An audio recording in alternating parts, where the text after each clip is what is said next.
All right. So in 2010, there were a couple of researchers. Their names were Matthew Killingsworth and Daniel Gilbert. They did something very similar to what you just did.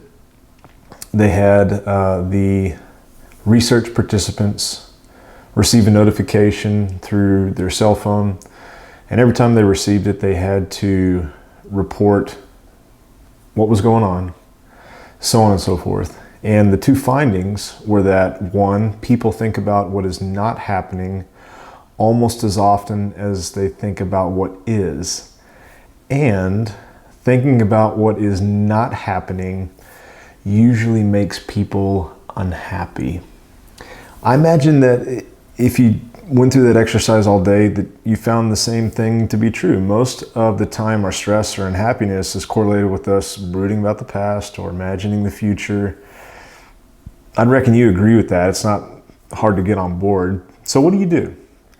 Well, there's a few different things, and this is how we'll spend our time today and tomorrow. And they're really simple. And number one, a good strategy to snap you back into what's happening right now, which is laden with little stress, or less stress, we'd say, is to interrupt yourself. Now, how would you do that? Well, if you put the notifications or the little alerts on your phone, just keep them on there. This becomes your reminder to not be distracted, or to quit scheming about what you're going to do, or stop researching what you've already done. I like to think of it as a distraction for your distractions. That's called a meta distraction. Okay, I just made that up. That's not a real word, but you and I can now use it. Number two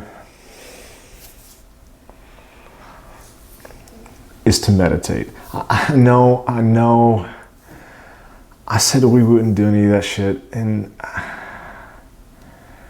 I think it's kind of hokey too, but not the version that I'm talking about.